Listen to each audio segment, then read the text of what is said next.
สบายดีท่านผู้ชมทุกท่านอันนี้ก็ตึกเบ็ดผ่านไปเวลา4-5นาทีเนาะมันบ่กินก็เลยตัดสินใจเอาเฮ็ดเบ็ดจมเสียบพริกกระเดือนเนาะใส่เบ็ด2ดวงปาไว้ประมาณ2-3นาทีมันก็กินไปแล้วนี่คือที่เห็นนี่แหละ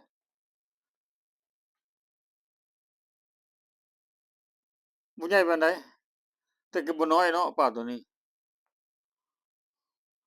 เพราะว่าคันเบ็ดก็กงหนึ่งน่ะอ๋อปลาหมอนายใหญ่เติบใหญ่เติบ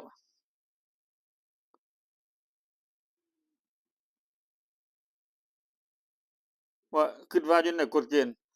คือว่าเนื้อ32เซนติเมตรแล้วสูงสุดบ่ให้กาย47เซนติเมตรคิดว่ามันอยู่ในหั้น ต่ำกว่านั้นเอาบ่ได้ต่ำกว่า32น่ะแล้วสูงกว่า47เอาบ่ได้คือกันต้องมันอยู่ระหว่างกลาง32 47ที่ดังที่เคยเว้ามาหลายเทื่อเห็นบ่ปลาสิคือตัวใหญ่ขนาดเลยเอาลองเบิ่งอีกนะยังอยู่น้ำมันมีกว้างขยายงามเว้ยใหญ่เว้ยเออเว้ย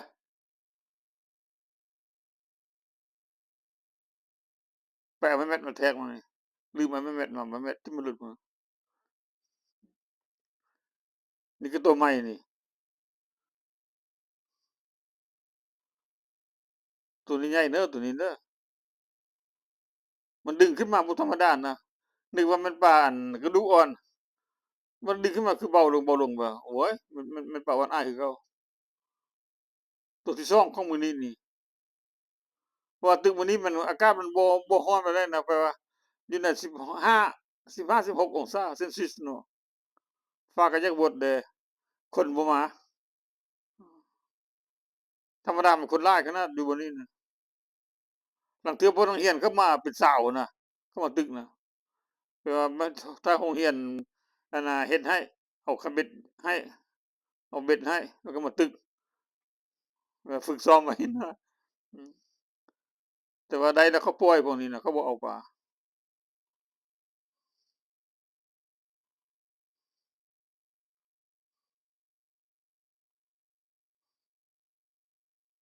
ใหญ่เติบ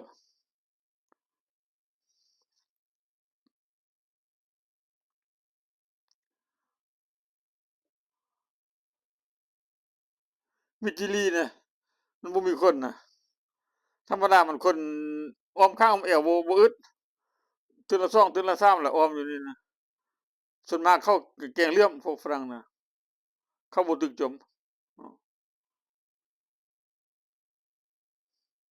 นี่เขากลับไปเอาค่ากองนี่แต่มื้อนี้ก็ผิดนิดหนึ่งที่ว่าเอากองมัดใส่หัวแล้วบ่ได้คัดนั่นน่ะเขาแป้งเกี่ยวกับปัญหาว่านี้นิดหนึ่งแล้วมาแป้งใหม่เราบ่ได้คัดให้มันเที่ยงตรงกันน่ะมันก็เลยก็เป็นยับไว้แต่ว่าสุดหน้าบ่ให้มีอีกธรรมดามันดีที่สุดกองตัวนี้น่ะบ่มีสะเทือนแหละ ขนาดแล่นไปน่ะมันยังทื่อเพียงๆไปนะคล้ายๆคือย่างนี่นะ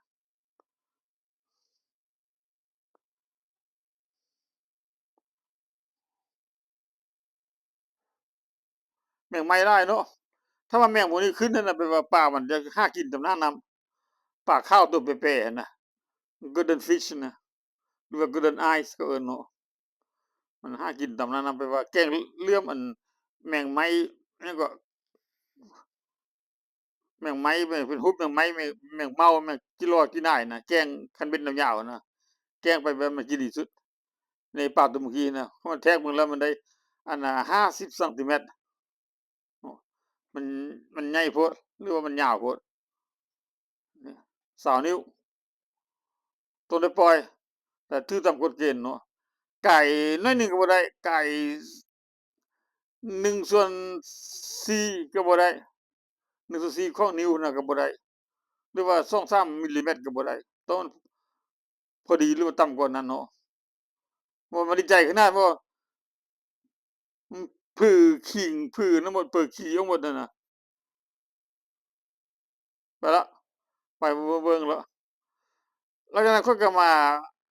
แกงเหลื่อมต่อบัดนี้น่ะแกงเหลื่อมเอาเบ็ด Lucky Strike 2อันใส่ปนกัน